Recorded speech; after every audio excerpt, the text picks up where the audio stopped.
Na asante sana mtazamaji, tarehe 29 Aprili, Jumamosi teule, jioni njema kabisa na kualika kwenye kipindi Kimasomaso.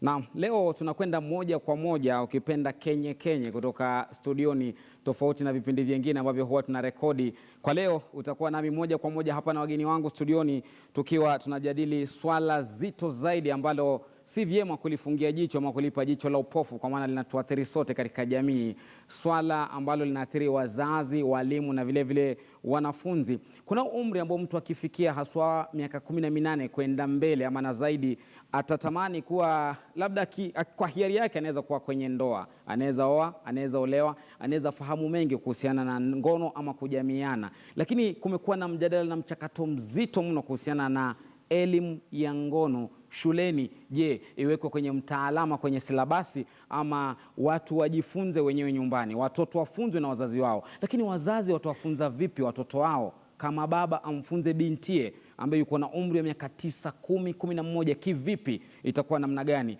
Ndio mjadala leo, tukiwa tunajadili elimu ya ngono shuleni. Na katika Twitter tumekuuliza kwenye mitandao ya kijamii, je, unadhani kuwa elimu ya ngono ikianzishwa shuleni itasaidia ama italeta balaa? Je, unadhani wapo, utaona pale mwelekezi wangu kama atakuwekea kwenye kiwambo chako uone lile swali. Je, unadhani kuwa elimu ya ngono ikianzishwa shuleni itasaidia ama itaharibu watoto? Ndo swali hili. Kama ni kuletwa, iletwe katika umri gani? Je, itasaidia, itaharibu? Ama kama hujali pia tuambie @loftymatambo, @KTN News, hashtag ni Kimasomaso. Ukianza na hashtag Kimasomaso, ujumbe wako na uona upesi kabisa. Mengi tumekuandalia kuanzia sasa hadi saa 1, lakini kwanza pata vidokezo.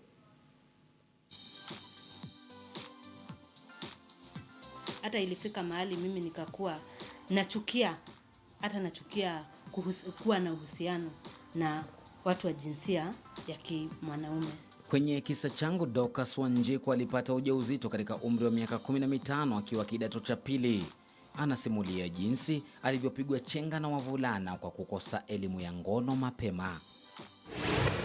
Wanafaa kufunzwa kutoka nyumbani. Inaweza kuwa ni vizuri sana likiletwa shuleni. Tunapojadili elimu ya ngono shuleni, wa Kenya watoa hisia zao mseto kuhusu madhara na umuhimu wake. Hakuna mahali nimewaiona ati kuna offer ama terrific Tuesday ya buy one ugali and get another one free. Katika kimbwanga cha wiki, tazama jinsi Mkenya huyu mtetezi wa ugali anavyozuzua wengi kwa kuangusha kilio akidai ugali umebaguliwa kwa siku nyingi. Naam, iwapo unataka kujua uhondo zaidi kuhusu Terrific Tuesday ya ugali, subiri mwishoni mwa kipindi kule kwenye mkia wa kipindi kabisa. Lakini kwa sasa hebu tuwajue wageni wetu. Mgeni wetu wa kwanza ni Mary Wandia. Mary Wandia ni mtetezi wa haki za wanadamu, hususan za akina mama. Unamuona pale picha nzuri kwenye runinga yako.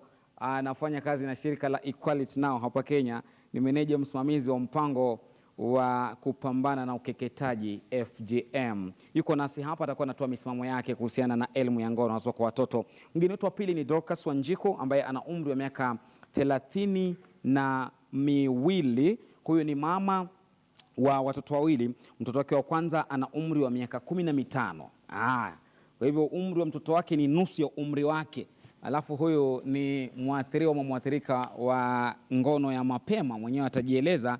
Alipata ujauzito akiwa kidato cha pili. Anaamini kuwa elimu ya ngono inafaa kuanzishwa shuleni mapema. Asante sana. Na Babu wa Kasiaka pia atakuwa mgeni wetu hii leo, ambaye ni mshauri nasaha na vile vile mtangazaji. Haya, katika muda usiokuwa mrefu atakuwa anajiunga nasi, lakini kwa sasa ni hawa wawili niliowataja mwanzo ndio tuko nao. Karibu sana Mary. Asante sana. Wajisikiaje? Nzima kabisa. Mzima. Karibu pia. Asante. Naam, bila shaka ni Mary na Dorcas.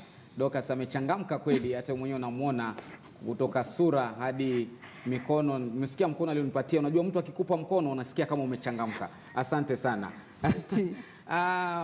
Tuanze na lile swali. Elimu ya ngono iwekwe katika mtaala, katika silabasi ama isiwekwe? Iwekwe haraka sana. Haraka sana. Dorcas wasemaje? Iwekwe. Iwekwe kabisa. kisa chake Dorcas atatuelezea kidogo, alafu tuchanganue, tunakiandanda pale tutakipata pia zaidi kwa ufasaha. Tuelezee ilikuwa namna gani mpaka sasa hivi unalaumu sana, unasema isingekuwa kukosa elimu ya ngono ama ya kujamiana, haungekuwa labda katika hali ya kuwa mzazi katika umri wa miaka 15. Ilikuwa namna gani? Mimi ni msichana aliyelelewa katika kanisa. Wazazi wangu walinifunza kwenda kanisa nikiwa katika ule umri mdogo. Lakini ile hali ya kuwa na endelea kukua, unajua kuna yale unapewa na watu wengine, sio yale unasikia kutoka kule nyumbani. So ni katika ile hali tu ya umeanza kuwa msichana, tunawaita teenagers, na unataka kuanza kujua haya mambo umekuwa ukiyasikia kutoka utotoni mwako, watu wakiyaeleza, wakiyaongea, wengine ni marafiki wanakwambia wameshaifanya. Hata wewe ukiwa katika ule sasa umri umeshaingia kidato cha kwanza, hapo sasa umepatana na watu kutoka katika eneo zote za nchi, na wamekueleza haya mambo ni mazuri. So hata wewe ukiwa msichana pale unaona si niende nijaribu. So hivyo ndivyo nilijipata.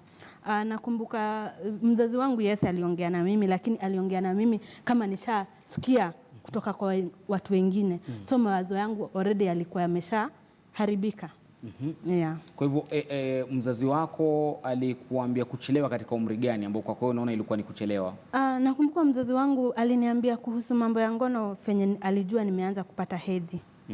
So lakini na mimi wakati alipokuwa anajua nilikuwa I think niko na already like miezi 6 niko na hedhi, lakini ile pocket money nilikuwa napata kidogo kidogo ndio nilikuwa natumia kununua zile so yeye hakuwa anajua msichana wake ameshakuwa msichana mkubwa. Na kama vile kule kijijini wazazi wanajua msichana tu anastahili kuongea na yeye mambo ya ngono akifikisha ule umri, akishaanza kuona hedhi, hiyo ndio ule wakati anaanza kumwambia mambo ya ngono. Lakini hiyo si ukweli. Watoto wengi wanaanza kusikia mambo ya ngono wakiwa katika umri mdogo sana. Na wewe mwenyewe kabla tuje kwake Mary, huo wakati mamako akikufunza ulikuwa tayari ushaelewa, ulikuwa ushaanza kuyafanya, ama ndo alikuchangamsha pia akili ukajua kumbe haya yapo? Okay, mimi kwangu naweza sema nilifanya mara moja na nikapata mimba. That's the most funny thing. Ni ile tu, lakini kuna hizo zingine mnafanya kidogo kidogo, kuguzaguzwa, mambo kama hayo, lakini ile kitendo yenyewe hujaifanya. Lakini hata kama amekwambia already kuwa umewekwa mawazo zingine, so zile zake zinakuja dhana zingine za uongo na nini. So zikikuja uko zile za unajua ni mzazi alikuwa ananificha, lakini mimi yale niliambiwa kule ndo matamu. Mary, alivyosema sijui kama ni ukweli kwamba mamake alichelewa. Alingoja mpaka apate hedhi. Kwa sababu tukiangalia ile Kenya Demographic Health Survey inasema kwamba wale tunasema ni watoto lakini ni vijana katika nchi ya Kenya wakifika miaka 15 wameshaanza kufanya ngono. Kwa hivyo inamaanisha kwamba kama tutawakinga ama tuwafahamishe madhara ama jinsi ya kujikinga, basi inabidi tuanze mapema. Na katika nchi nyingi kama Ufaransa, Ujerumani, huwa wanaanza kutoka kindergarten, lakini unaanza tu kama vile unaambia mtu asikuguze hapa, asikufanyie hivi, lakini wanaenda wakiongeza kama dozi pole pole. Ndio inaenda sambamba na umri. Sasa wanaendelea wakiongeza hadi chuo kikuu. Naam. Hivi hapa Kenya hiyo elimu haipo ama inatolewa kinamna gani, iwe shuleni iwe nyumbani, tofauti na Ufaransa kama unavyosema? Utapata kwamba Kenya kuna mafunzo lakini sio mafunzo comprehensive. Na utapata kwamba sana tumeanzisha kwa sababu ya ukimwi. Kwa hivyo sio comprehensive. Hatuongei mambo ya afya ya uzazi, hatuongei sana kuhusu mimba zisizotarajiwa. Pia hatuongei sana kuhusu upangaji wa uzazi, contraception. Na pia utapata kwamba katika silabasi hatujaweka ile comprehensive.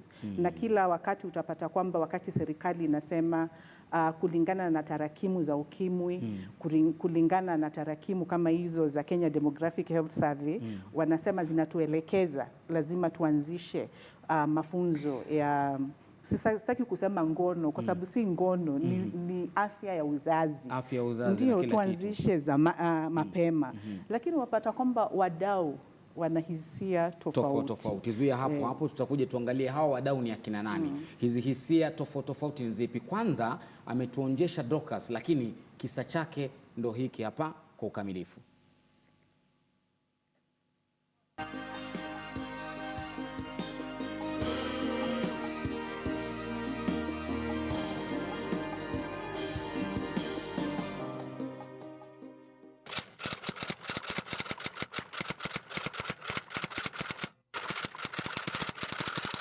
Kujipata nikifanya ngono katika ule umri mchanga ni ile kutaka kufanya experiment.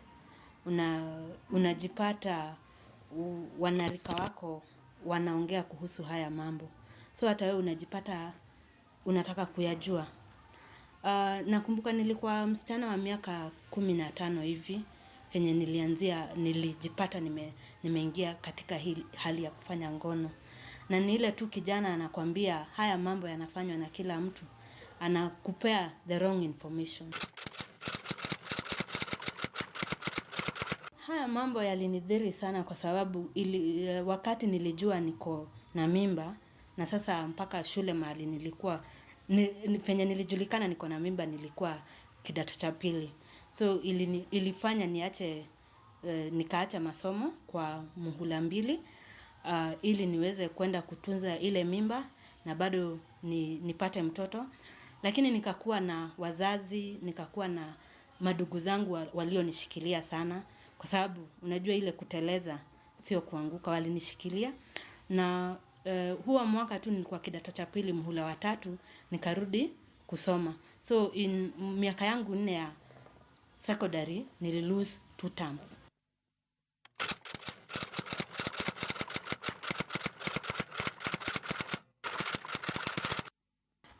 Siwezi sema mzazi wangu alinifeli kwa sababu kulingana na venye alikuwa amenilea katika dini, nilikuwa naenda kanisa kama wale watoto wengine na alikuwa anajua msichana wake ni mzuri sana. Lakini ni ile tu hali ya vijana. Saa zingine unajifanya kichwa ngumu kwa sababu hujaelezewa yale mambo kinagaubaga, huyaelewi kabisa. Unajua ni ile unakuwa ukiambiwa jichunge tu na vijana. Lakini haina ile ati imepanuliwa sana unaambiwa jichunge na hawa vijana. Unajua ile tu ukiwa katika teenagers unataka kuassociate na vijana wenzako. Lakini sasa unaifanya chini ya maji. Lakini mzazi wangu yeye alikuwa anaona msichana mzuri. So hakuwa anajua tu msichana kuna mambo ingine anaweza kuwa anafanya.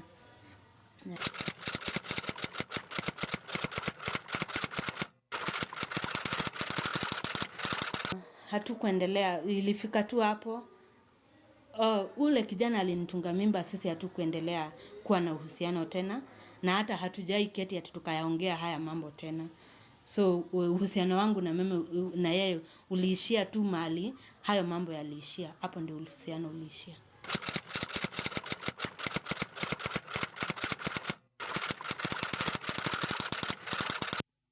Kulingana sasa na venye miaka imeenda na venye mambo imeenda na yale mambo tunaona mpaka kwa runinga, nimeanza kuwafunza katika ule umri mdogo. Kama kijana wangu niko na kijana sahi ako na miaka 8. Nimeanza kuongea naye haya mambo kwa sababu hata wale tunaishi nao katika ploti unapata watoto wao wanajua haya mambo. So lazima nianze kuwaeleza ili wasipewe the wrong information from the outside. Iwe ni mimi nawaambia venye wanastahili kuishi na wasichana, kama ni msichana venye anastahili kuishi na kijana, na niweze kumweleza ya kwamba anaweza jihusisha nao vijana bila hata kufanya yale mambo ya ngono.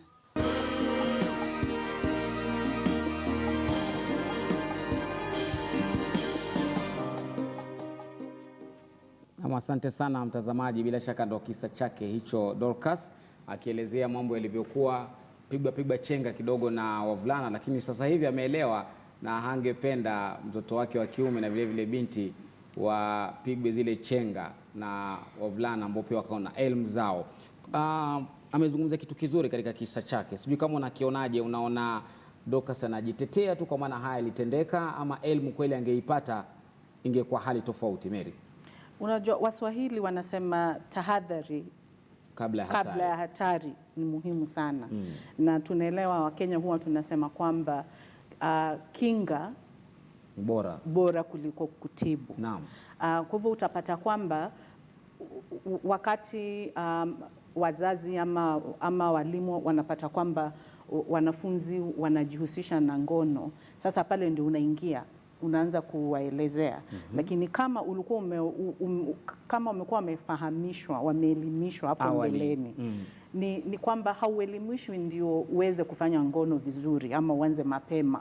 Unaelimishwa ndio upate kufanya maamuzi ya busara, kwa sababu sasa utaelezwa, kwanza utaelezewa mwili wako, unajua ile fiziolojia. Unajua sasa umeanza hedhi, kama ni kijana, unajua tunajua wakienda pale kutahiri na nini, tunajua yale mambo ambao wanatarajia sasa, wao ni watu wazima. Lakini ukiwaambia kuna yale mambo ambao pia wenzao, na tunaona katika runinga, tunasikiza katika redio, kuna habari nyingi na sana potofu. Lakini tukiwaelezea vizuri, ni ile unaambia mtu umuhimu wa kutojihusisha na ngono mpaka pale utaolewa. Lakini pia kama utaamua, kwa sababu unafanya maamuzi, kama utaamua kujihusisha, utajikingaje na magonjwa ya zinaa? Kama utajihusisha na ngono, utajikingaje na mimba zisizotarajiwa? Naam, Mary, unaelezea vizuri kabisa. Lakini kama swali langu lilivyokuwa, je, ni vyema labda ama wakati kitendo kama hiki kitokea kama chake Mary, chake Dorcas, nani alaumiwe? Alaumiwe yeye mwenyewe ama mzazi? Kwa kukosa kumpa ufahamu mapema. Ni wazazi, ni walimu na mashirika mengine ya kijamii. Mtoto hana makosa. Hata mashirika ya kidini. Naam. Kwa sababu unajua sana, kwa sababu hata wakati tunaongea mambo ya ngono, tunapenda sana kutoa habari za kuogofya. Unaona, kutoka sasa kijana wangu ana miaka 5, kutoka pale nitaanza kumwambia, kwa sababu tunajua zile changamoto tuko nazo kuhusu ngono katika jamii. Tunajua kwamba hata watoto wadogo wanabakwa. Sasa unaona pale lazima tuanze kuongea. Ujue kwamba mtu tu kama ni yule msichana anasaidia nyumbani, anakuosha tu, asikufanye mambo mengine. Ukifanya mambo mengine kuja unieleze. Alafu hapo akianza tena kuwa mkubwa, unamwambia sasa wewe mwenyewe unajiosha. Mtu mwingine asikufanye haya. Ukienda shule pia, kama ni kijana unamwambia usianze kufanyia wasichana hivi, unaenda ukiongeza. Na unapata kwamba hata saa zingine wale ambao wanahusishwa na ngono hata hawajui. Pia unajua kuna hata vile kutahadharisha mtu. Sasa wewe uko msichana, sasa lazima ujikinge na zile situations risky. Usiende kunywa pombe, usiende mahali hauna vitendo ambavyo vinaweza kukupeleka katika kile kitendo. Ndio. Alafu pia unafunza watu pia hata ile tu hygiene. Unajua hygiene, kwa sababu tunaangalia tu ni kama ni ngono. Kwa hivyo ile pia ni sehemu ile elimu. Ndio, ni elimu comprehensive. In fact, ngono ni sehemu kiungo kimoja tu kidogo, kipengele kimoja tu. Tena kidogo. Wacha nimlete Dorcas tena. Umezungumzia swala la dini, kwamba ulikuwa umelelewa kwenye dini. Katika baadhi ya picha zako pale amekuona umefunga kilemba pale, nafikiri cha Wakorino kile. Kabisa. Wale najua huwa wanafunzwa hata mavazi lazima le joho liguse kule chini. Ukweli. Je, unaona dini ilimtatiza mamako kufungukia katika haya maswala, na kwa jumla dini huwa inaathiri vipi maswala kama haya? Ni ukweli dini saa zingine inakuwa na effect, kwa sababu pale kanisani haya mambo hata hao hawaongei vile. Unaona? So hata yeye labda haya mambo alikuja kuyajua kama ameshaolewa, si ati ni fenye alikuwa ameyafunzwa pale kanisani. Mzazi mwenyewe. Kwa sababu hata yeye amegrow kwa ile dini. So hata yeye alijua tu vile alilelewa, aliyaongea haya maneno alipoolewa, ndivyo itakuwa kwa msichana wake. Lakini sasa ikakuwa mambo imebadilika. Mimi sasa niko na huyo msichana anaelekea miaka 17. Siwezi sema nitagoja vile tu mama aligoja ati nitamueleza haya mambo akiwa na ule umri wa miaka 15, 16. Lazima nianze kumueleza akiwa katika ule umri mdogo. So saa zingine kuna zile dini haya mambo haiongelewi sana na hiyo bado inakuwa ni kikwazo. Naam. Yeah. Tukizungumzia kuhusiana na kuachilia, kumekuwa na huu mchakato kwamba elimu ipelekwe shule au la. Dorcas, umesema pia unakubali ipelekwe. Kabisa. Unaona ianzishwe darasa la ngapi na iwe namna gani? Washikadau wanasikiliza. Mimi kwangu ningesema ianzishwe katika, tuseme hata kama ni darasa la 4. Sababu ni hili. Saa hii zile vipindi mingi watoto wetu wanaona katika runinga, haya mambo yako in the open. So kama sisi tutawaficha, wataelimishwa na runinga. Na the reason as to why nasema ianzishwe katika kile class 4, kuna wale watoto wameshapelekwa boarding. Wazazi wao labda wako na jukumu mingi, wameona walipeleka watoto wao kutoka na kuna wengine hata wanapeleka wakiwa katika darasa la 2. Kama huyu mtoto hatafunzwa katika ule umri mdogo, nani atamvuza? Atafunzwa na ulimwengu. So ni jukumu la hata wadau wahakikisha kwamba hao watoto wanapata the right information, kwa sababu ile ulimwengu is the wrong information. Naam. Yeah. Wanasema asiyefunzwa na mamaye atafunzwa na ulimwengu.